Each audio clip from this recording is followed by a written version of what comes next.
Olá a todas, todes e todos. Eu sou Marjorie e nós já nos vimos por aqui. Bom, o tema de hoje é maternidade na arqueologia. E a proposta para este módulo, que encerra nosso curso livre de arqueologia, é trazer um pouco da minha experiência como mulher, mãe e arqueóloga amazônica que vive e trabalha na Amazônia.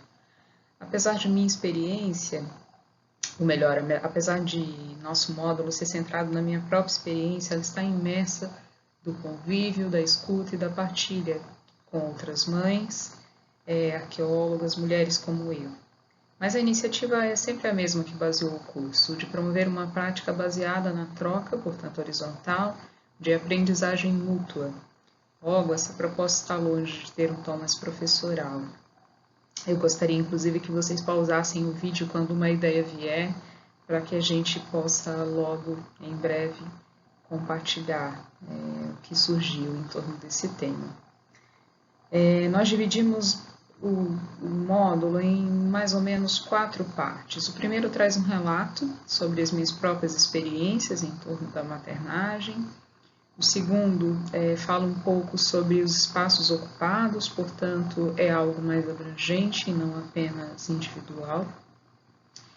Em seguida, nós trazemos uma série de propostas para seguirmos firmes nessa seara.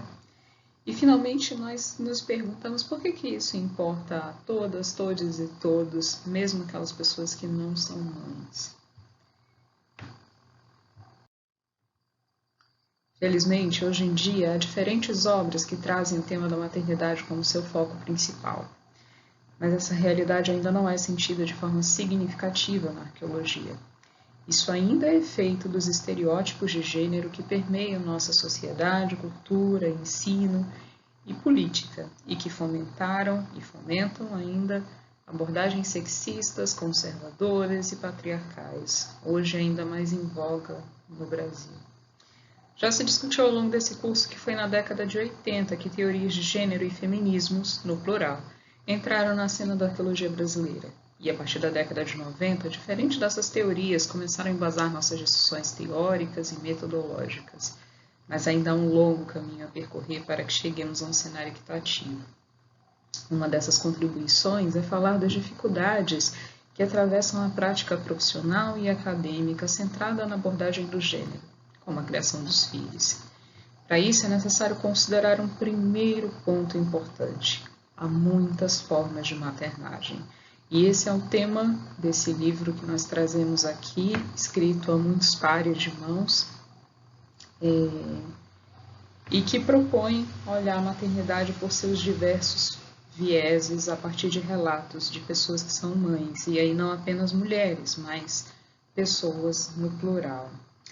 Apesar disso, não existe maternidade sozinha, ela se faz sentir no coletivo, e é isso que propõe a Lígia Moreiras, que muitos devem conhecer, a cientista que virou mãe, e isso é sentido todas as vezes que nós encontramos pontos incomuns dos nossos desafios sobre maternidade, e é isso que eu quero explorar aqui hoje. Bom, minha percepção de mundo mudou depois que me tornei mãe. Acho que nisso reside meu primeiro encontro com outras mulheres. Todas nós nos encontramos como mulheres transformadas, não apenas em nossos corpos, mas também em nossas preocupações, construções e aspirações. Um estudo publicado em 2008 pela revista de arqueologia americana, a SAA, mostrou que há muita disparidade na maternidade dentro da academia. Muitas mulheres sentem a necessidade de trabalhar 2 vezes mais que antes, tornam-se pesquisadoras produtivas, mas por trás disso, naquele contexto em particular, no contexto de 2008 norte-americano, há a necessidade de não se sentirem julgadas por seus e suas colegas. Então a autora perguntava, é um mito que as mães são menos produtivas? Ou de fato temos mais dificuldades com certos aspectos de nossa carreira? Será que às vezes correspondemos às nossas expectativas rebaixadas autoimpostas? Ou nossa profissão falhou em se adaptar à realidade da maternidade? Esse mesmo estudo constata que a maternidade tem um efeito adverso nas carreiras acadêmicas, especialmente e principalmente das mães. Hoje nós sabemos que essa realidade não é condizente apenas com mulheres mães, mas com toda uma forma de maternagem, como o livro que a gente já mostrava antes. Bom, minha primeira gestação foi uma surpresa de carnaval, logo após a minha defesa de dissertação de mestrado. 2014 era o ano em que eu tive 3 experiências diferentes de nascimento. De minha dissertação, meu filho Vinícius, que está aí nessa fotinha, e eu mesma como mãe. Uma estatística levantada por Lígia Pereiras, cientista que virou mãe, baseada no último censo do IBGE, que é de 2010, aponta que 55% das mães brasileiras, das mulheres brasileiras que engravidaram, não desejavam ser mães naquele momento. Isso é bastante importante para um país como o nosso, onde, novamente, nunca demais dizer, há uma cultura conservadora, misógina e patriarcal que subentende que mulheres nascem mães. Mulheres não nascem mães, mulheres tornam-se mães. A maternidade deve ser uma escolha e não uma imposição social. Apesar disso, minhas incertezas sobre a maternidade eram centradas na insegurança de cuidar de uma nova vida integralmente dependente de mim e de conciliar essa nova fase com minhas aspirações acadêmicas e profissionais, que desejava cursar o doutorado e ou ter um emprego que tivesse relação com o meu mestrado recém-defendido na Amazônia. Por conta disso, 2014 e 2015 foram anos de muito aprendizado. Algumas questões principais que rondavam na minha vida naquele momento e que eu trago aqui porque podem rondar a vida de outras jovens pesquisadoras e pós-graduandas como eu, é o momento de fazer uma pausa na carreira que eu tinha apenas começado a construir. Essa pausa cabia nos indicadores de publicações quando em algum momento eu fosse avaliada sobre meu currículo, o que além de uma implicação relevante e significativa para uma jovem pesquisadora teria sim uma implicação financeira, especialmente para uma mulher periférica do norte como eu, que foi a segunda prima de uma extensa família a cursar uma universidade pública e que segue sendo a única a se interessar pela pesquisa e a cursar uma pós-graduação. E pensando nisso, quais estabilidades financeiras posteriores viriam dessa pausa? E se eu não pausasse a vida profissional ao meu redor? Que cuidados conseguiria dedicar ao meu bebê tão amado naquela seara onde tudo era novo? O tempo pararia para que eu pudesse refletir sobre tudo isso?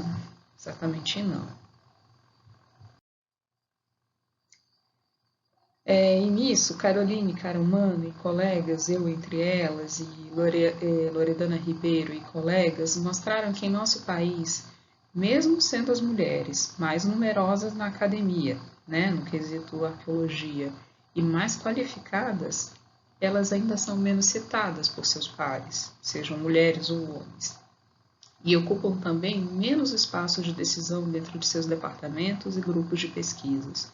Quais seriam, então, os impactos de uma gestação antes de maior qualificação? É importante salientar que nesse mesmo país, o nosso, ainda são as mulheres as principais responsáveis pelas crianças. Essas dúvidas não são incoerentes e até hoje atinge a maior parte de jovens mulheres que compõem uma geração transicional e estão muito mais acostumadas a terem mulheres em campo e ou como coordenadoras, mentoras, supervisoras, mas ainda estão construindo direitos dentro de seus campos de estudo. E essa massiva presença vem sendo discutida por diferentes abordagens de gênero e feministas, como também de pessoas trans e não binárias. Mas ainda é espantoso, E aí a gente traz um pouco desse exemplo a partir desses 2 outros artigos, que não são os únicos. Mas, como eu dizia, é ainda muito espantoso que discussões como essas engatinhem dentro da arqueologia brasileira, onde até a gravação desta aula não há nenhum artigo científico na arqueologia, que coloque a maternidade como uma questão a ser amplamente debatida dentro de nossos departamentos, empresas e instituições de pesquisa. Minha escolha foi estar com o Vini, o Vinícius, em seu primeiro 1 ano e meio de vida todos os dias e todas as noites, amamentá-lo integralmente até quase os 7 meses e depois até os 2 anos. Pessoalmente, eu estava em uma nova cidade, a cidade em que eu sigo vivendo hoje, Tefé, distante de familiares e pessoas amigas conhecidas. Então eu sentia-me segura devorando livros sobre desenvolvimento infantil e fazendo uma observação participativa atuante, absolutamente entre aspas, em cada momento da vida daquele pequeno ser até quase seus 2 anos. Não abandonei a academia, mas diante de tantos novos desafios, não me adequei ao ritmo que ela exigia.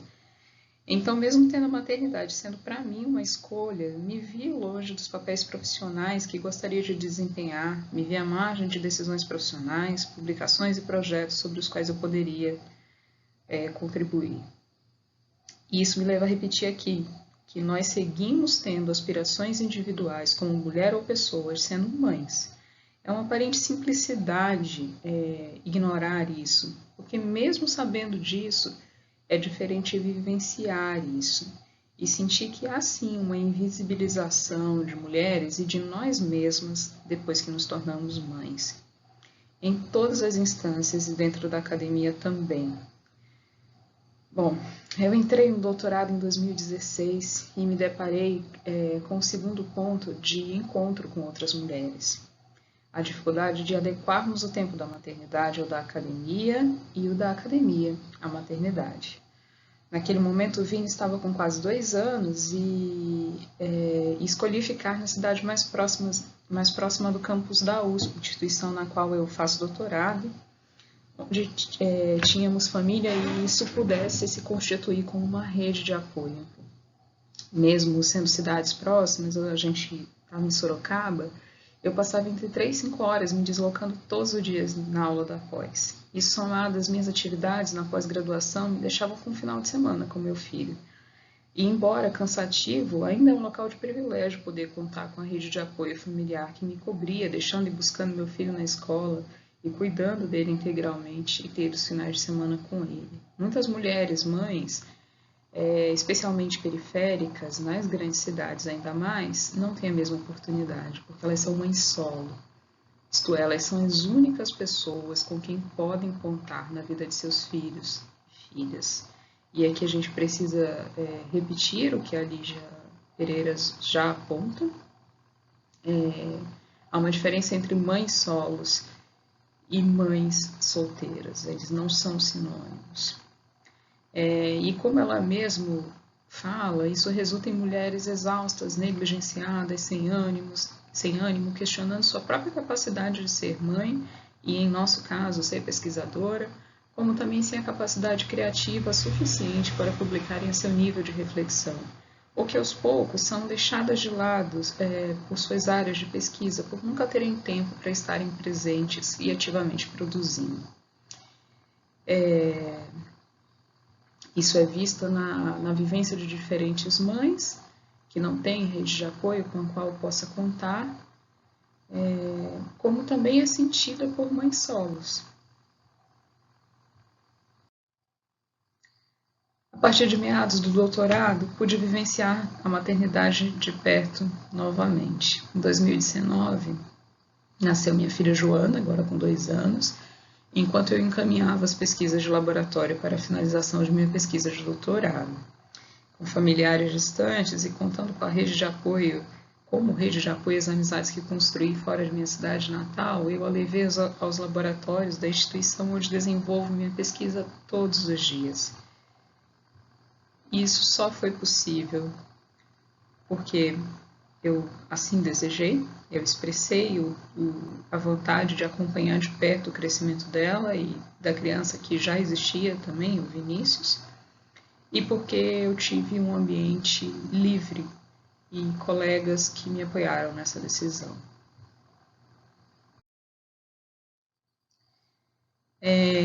Eu não sou a única, e outras mulheres têm situações semelhantes para terem seus filhos e filhas por perto. Aqui é Bruna Rocha, nós vamos passar por algumas: Caroline Caromano, Anne Rapi Daniel, Karina Nimara, Camila Giacomi, Verônica Wesolowski. Mas além desses espaços que estão sendo paulatinamente ocupados por nós temos outros espaços, por assim dizer, institucionais.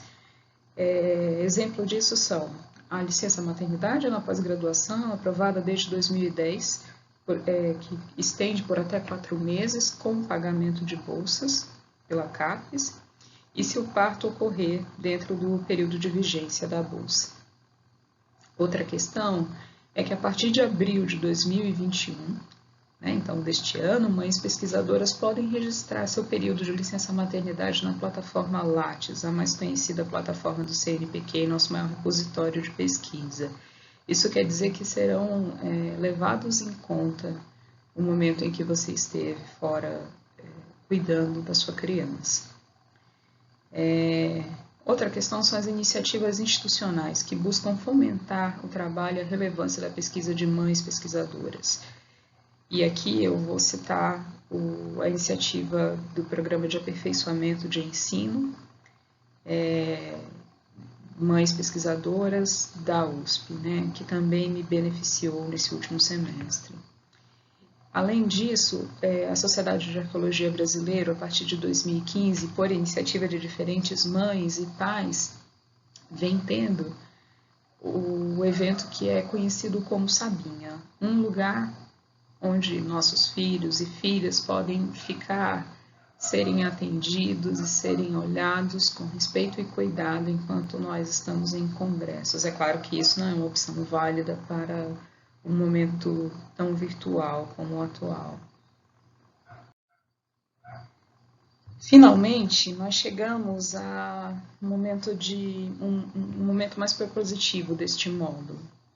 Quando falamos que é preciso uma aldeia inteira para criar uma criança, estamos nos referindo a diferentes aspectos. Primeiro, equidade na divisão de cuidados parentais. Este é um ponto-chave aqui e também para o momento atual. Um levantamento inicial feito pela plataforma Parenting Science, que também acompanhou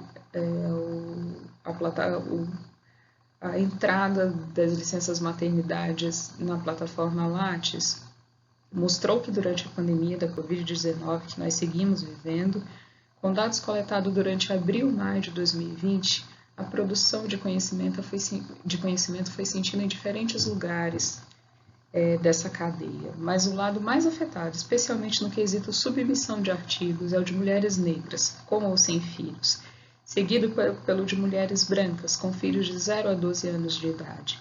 Segundo ainda as idealizadoras do projeto, há então uma questão de raça e gênero diretamente afetada durante o período de isolamento social, portanto é uma questão interseccional.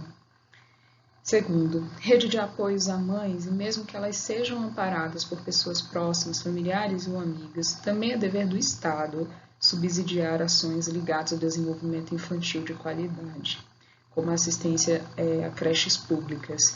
E o mesmo deveria ser debatido dentro de instituições de ensino, pesquisas e empresas privadas. Terceiro, adaptação de horário de trabalhos das mães a horários em que as crianças podem ser assistidas de outras formas. Dentro da academia, isso inclui, pelo menos, a flexibilização de horários de reuniões, por exemplo, tendo essa flexibilidade como proposta.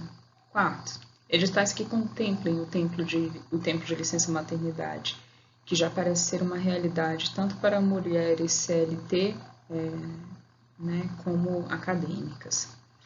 Também deveria ser relevante o primeiro e o segundo ano de cuidados com a criança, ou pelo menos 3 primeiros semestres de sua existência em nossas vidas. Quinto, é preciso dar àquela mulher o direito de escolha sobre questões e projetos acadêmicos que já estavam em andamento e os que podem ainda surgir durante seu período de gestação. A adequação dos diferentes espaços para compor a realidade de mães e suas crianças, como a existência de trocadores dentro dos banheiros. Pode parecer uma questão simples, mas onde não há crianças, onde a presença delas não são bem-vindas, nós também estamos invisíveis. Finalmente, colocar essa discussão no centro de debates importantes, a presença de mulheres e mães, pessoas mães na academia e nos espaços de trabalho da arqueologia. Isso tornará essa discussão cada vez mais plural e abrangente, nos fazendo conhecer a realidade de diferentes tipos de maternidade. E, finalmente, por que isso importa a todas, todes e todos? Bom, é hora de repensar as nossas vidas e nossas atuações em termos de equidade e diversidade. E a arqueologia pode contribuir para isso, sendo um lugar de crítica social, política, histórica e decolonial. E certamente navega nessas águas, nesse rio, nesse mar, ao apoiar mães a seguirem tendo suas vidas acadêmicas e profissionais asseguradas durante a criação de seus filhos e filhas. Estamos em uma crise que se reflete não apenas na saúde coletiva, mas na sociedade como um todo. Uma crise que perpassa política, história, geopolítica e onde o universo cotidiano, mais do que nunca, é trazido para as telas. Nisso, muitas mães não têm a escola como suporte na criação de seus filhos e filhas e também não podem contar com uma rede de apoio, seja familiar ou amiga, pelas restrições de contato. E sem citar outro dado importantíssimo no Brasil, que é o fato de diferentes famílias, e aí nós estamos considerando diversos tipos de famílias, não possuírem acesso à internet e terem com isso a educação de suas crianças comprometidas. É necessário, então, que lancemos mão de novas estratégias de suporte a essas mulheres e novos indicadores de produtividade. Além disso, se nós estamos criando a próxima geração que fará a diferença no futuro, é uma preocupação social e de todos nós a forma como nossas crianças estão sendo criadas. A visibilidade de suas demandas faz parte de todos nós. Um pouco das referências bibliográficas adotadas aqui, e o material ficará de apoio a vocês. Novamente, obrigada a todos que ajudaram esse módulo a sair.